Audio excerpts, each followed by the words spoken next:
think is lacking in your education, and how can I help prepare folks coming out and entering into the workforce? For sure. That's truly a loaded question because there's just so much that you just don't know being on the other side. Hey, it's me and Dr. Helena, and today Dr. Jess is joining me, and we're just going to talk about our experiences with training and expectations we have when we leave training, leave school, and what we can do to help one another to grow. So I've asked Dr. Jess to join me because this is her first year out of residency, and she also joined my practice too, which has been a blessing to me and to the patients. But I know that when she joined, there are certain things that's not taught Mhm. by professors and attendings in residency. So they teach you pediatrics, but they don't teach you how to be a pediatrician. For sure. And if you want to go into community medicine, then you need to know how to be a pediatrician. And unfortunately, with your program being small, and I love your program, it's not enough residents for y'all to really come out to the clinics and really learn how to be a pediatrician. So you're kind of thrown into the workforce. So what I would like for you to share with us today, Dr. Ness, if you can, um, what do you think you need? What would be important for us to teach residents that's leaving the program, that's preparing to go out to the workforce? What would they need to go to succeed? And not just succeed, because you're going to succeed, but when you come out and you join an established practice, it's so much that's thrown upon you that you can't help feel uneasy. The for lack of a better term, and for people that don't know what that means, you the HNIC when you're a senior resident, but when you start over again in training, you're not. Right. And you feel like, what did I learn? I didn't learn nothing. Mhm. It's a whole new thing that I got to learn. So what I would like for you to share, if you can, what you think is lacking that me as a mentor for young physicians and for practicing physicians, what do you think is lacking in your education, and how can I help prepare folks coming out and entering into the workforce? For sure. That's truly a loaded question because there's just so much that you just don't know being on the other side. And actually, let me introduce myself too. I'm Dr. Jessica Lindsay. So I graduated last year from Morehouse School of Medicine in the pediatrics residency program. And we have 6 residents per year, so it is a smaller program. And we try to do continuity clinic every week, and it just does not always work. And if you don't know, continuity clinic is where you go in and you're in a primary care practice and you're seeing those patients there. And it gives you a little feel of what it's like to be in the office, but it doesn't give you that true feel because you're only there for a half a day. You see a certain number of patients and then you kind of do your notes and leave. And it's not the true essence of what general pediatrics is. So there's lots of different things that I remember being worried about and kind of just like being thrown into the throes of basically work life. And so the first thing was before I even started work was the amount of money it cost to even get started. Right. So to have your fee for your license, because you have to have a license before you can practice. You also pay for your board exams before you start practice. And that's $2,400 to $2,600 depending. And it's different for each specialty, but our specialty has a really high board fee, excuse me.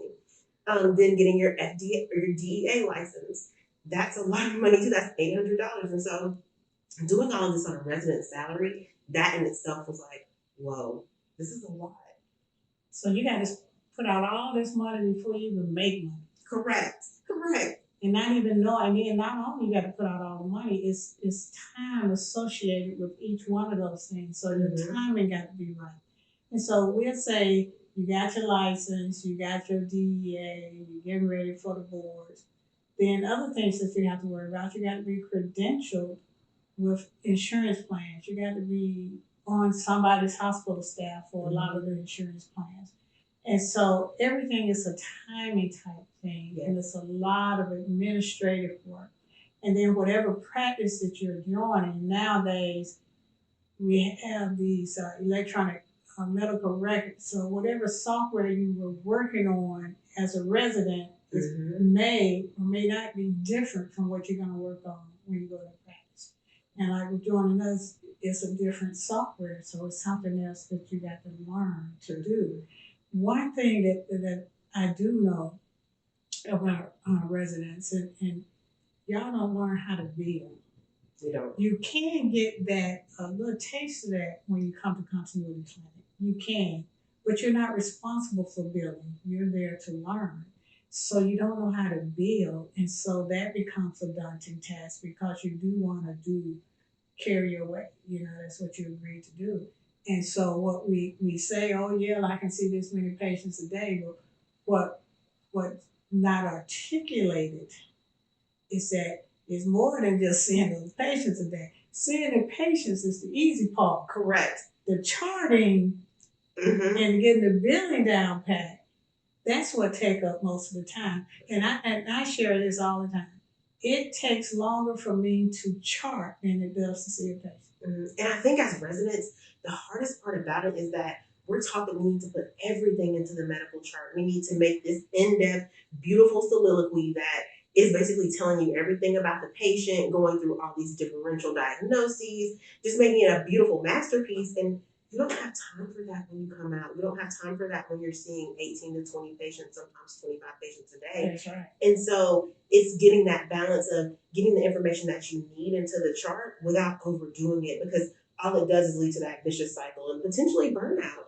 And I feel like that's something that they don't teach us because they want us to make these in-depth charts. And it's just like sometimes you just need the bare minimum. And as a resident, you're not seeing 15, 20, 25 patients a day. So, and you're dividing that, even if you got patients being admitted, you're dividing those among the other residents, and you just have to work on your patients. But in private practice, you got to see who's ever assigned to you for that day, get them in and out. And if they come in, and you know I teach y'all a lot, you know, I want to learn how to write that note, stump right toe, and I want to concentrate on the right toe as opposed to saying, how does that compare to the left toe or the left arm or whatnot? Because anything else going on in your life, what medicine you're on, what your allergies is. These are things that we do every single day. We don't just say, oh, stump right toe. You're on any medicine. You got any allergies. So it's a lot of things that you have to do that you're not really taught as a resident. And then those notes are expected to be closed in a certain amount of time because we can't bill for that patient encounter until the note is closed. So I think it's a lot that we need to share with our young colleagues that are coming out so they can be better prepared.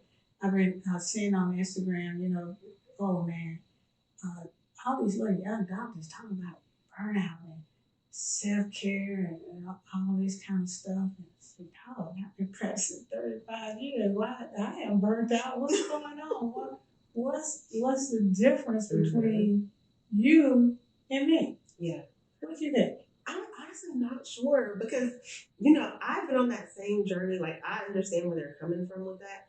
I don't know if it's just our expectations in medicine, like if they were different or if we're surprised or if we're shocked. But I think there's this conflict of wanting to still have a life, but not feeling like you can.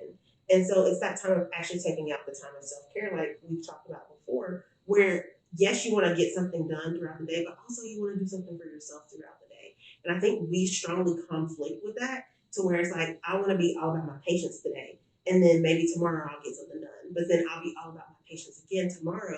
And I feel like it piles up and kind of snowballs sometimes. So I think it's really important to always just like take that time out, do something for yourself every day, do something that feels good every single day to kind of rejuvenate yourself, because if you don't, that's how you burn out.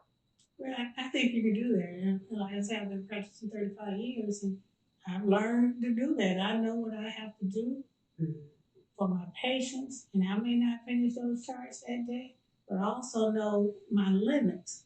And because I know my limits, I know when to turn it off. And I can say, I like sitcoms, I like comedy. So y'all might be into, you know, scary stuff and action stuff, but I like comedy. So every night I'm watching something that's funny, something that I know that can just bring that stress level down. I try to eat right, especially at night. Do that which I need to do. I wish I could get more sleep, but whatever my schedule is for sleep, that's what it is. I need to improve my sleep hygiene, I think, more than anything else. But I think you're right, it's the expectations. And I know when I was growing up, so you're still a baby doctor, and I call her baby doctor. You're still a baby doctor. But when I was growing up and I was watching those medical programs, I knew that residents went through a lot, but I also knew what God put in me to be, and God put in me to be a pediatrician. So it really didn't matter. Man, I was so happy to be a resident, it didn't even matter. And I trained at Grady. I don't know about all those other places, but I trained at Grady Memorial Hospital. We worked our tails off. We worked. We had to stay overnight. We were doing 30, 36-hour shifts. But I was just happy to get closer and closer to what I want to do. The other thing that's different now than when I was coming out, we didn't have many hospitalists when I was coming out. So you either became a specialist or you went into practice. So we knew, they had that mindset. I'm going into practice, I'm going to do this, I'm going to hang my shingles up, I'm going to do that. So we didn't have all of these other things that we can fall back on unless you were a specialist. So expectation was, I'm coming out, I'm going to learn. I went and worked for HMO for a while. They taught me a lesson too, because you got to push what we said in grade. We had to push blue sheets, even working for an HMO, because for them it's all about, cost efficient. So it's all about that. But I did that, but I was still happy. I am happier today as a pediatrician than I was when I first started out. You know why? Because I really enjoy my patients. I even enjoy my colleagues, and I have a good time each and every day. Now, don't get me wrong. That don't mean I overlook all the stuff I don't like. Right. But I know what's in me, and I know what I'm called to do. So I think if I had to do it over again, I'd be a pediatrician. That's awesome. I'll be a pediatrician. I think I trained at the best facility in the world. I'll say they prepared me. Boy, did they prepare me for my patient love. But I'll do it again. So that expectation for me was, I'm going to see these people. The Lord called me to work in an underserved area. I'm going to do that. And even though they complain a little bit more than I want them to, that ain't on me. That's on them. I think I would agree with that. I know coming out of residency was a really big task for me. It was super hard. And I will say today that I'm so much more happier than I was in residency. And in residency, I would always say, oh, I don't know if I would do this again. I don't know if I would do this again.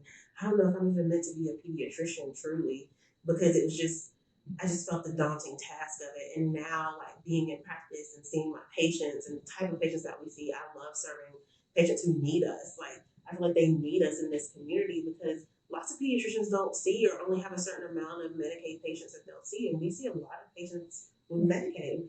And so I just know, like, going to work every day, I don't dread going to work.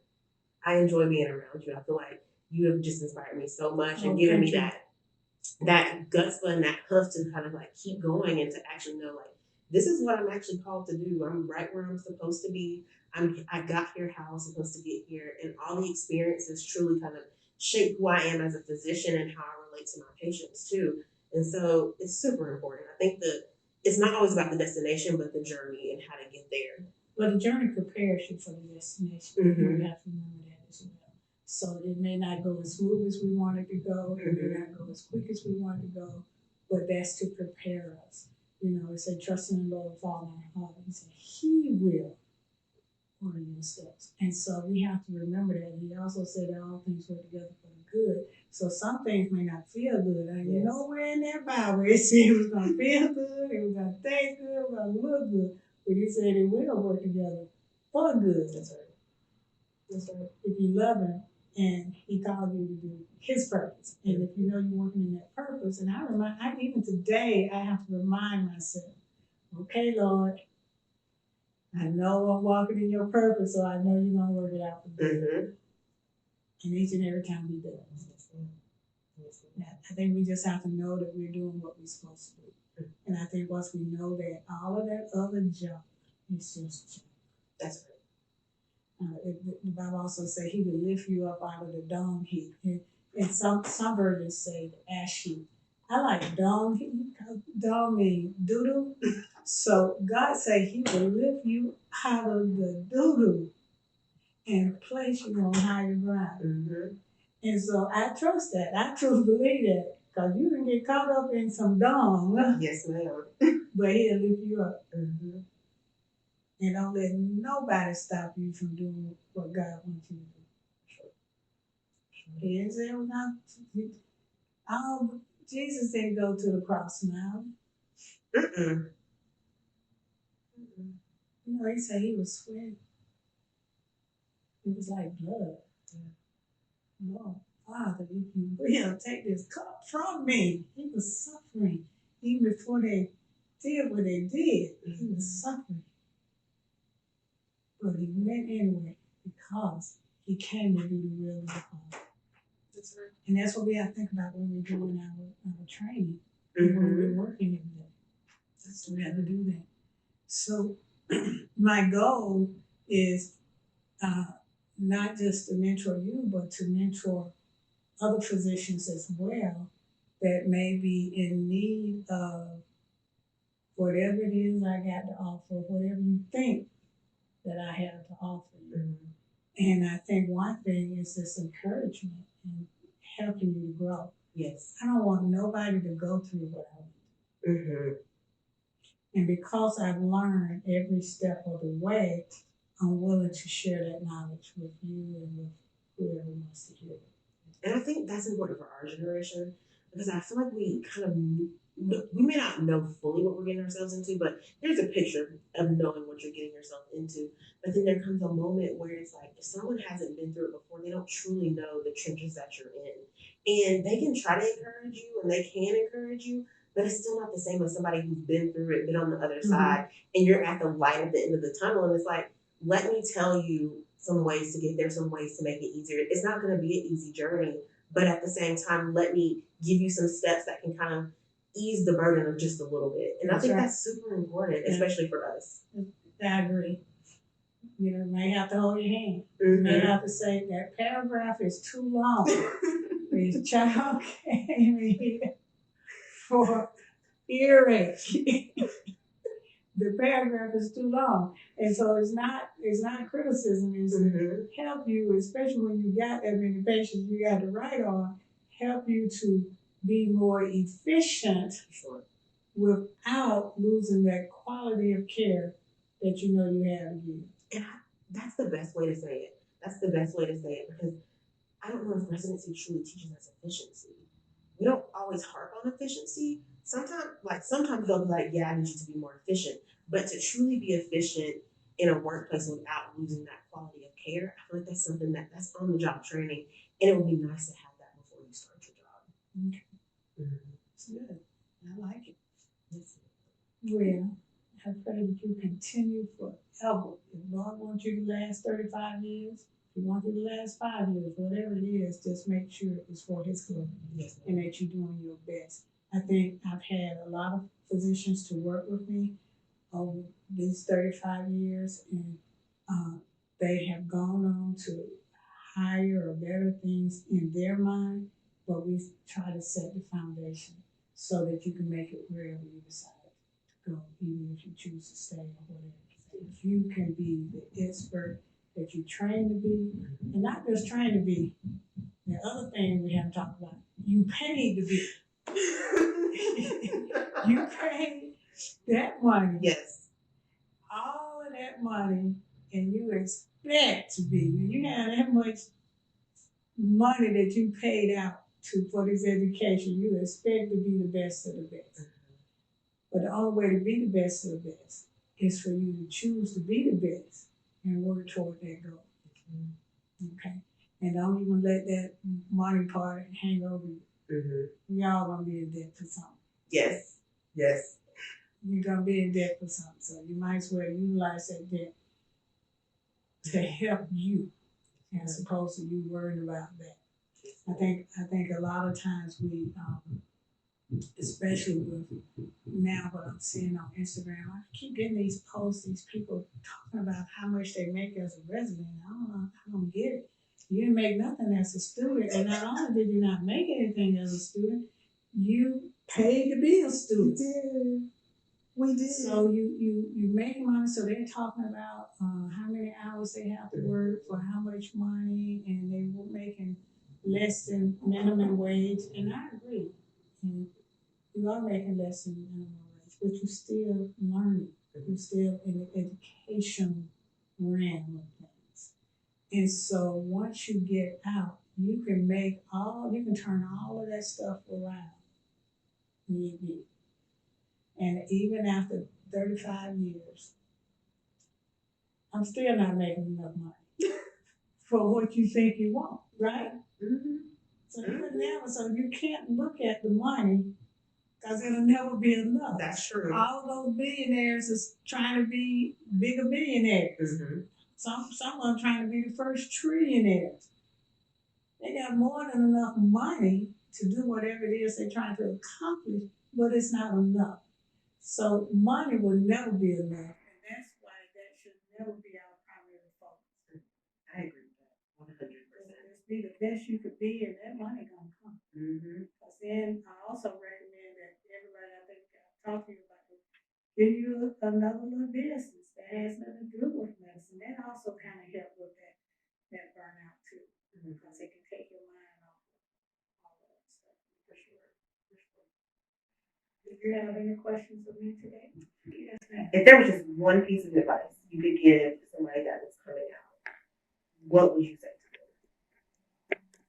Same thing I just shared with that young lady. Start your business, get your credit built up. So if and when you're ready to do something else, you can.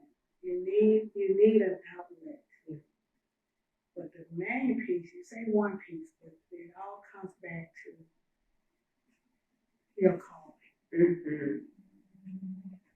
Don't worry about nothing else anybody say, no criticism or anything. If you try your best to do your best, let God handle the rest, and nothing else you can do. That's it. And whatever it is that you desire to do, whether you desire to be a doctor, whether you desire to be a lawyer, whether you desire to be a garbage man, race car driver, whatever it is, if you're trying your best to do your best, let God handle the rest. It's nothing more that you can do, nothing more that you can prove to people. Now, what you have to worry about is when you know you're not trying your best. That's right. So if you're not trying your best, then you know you got to prove it. That's right. Not how I see you. How do you see? That's right. Do you know that you're walking your best walk? And that your talk, your same talk?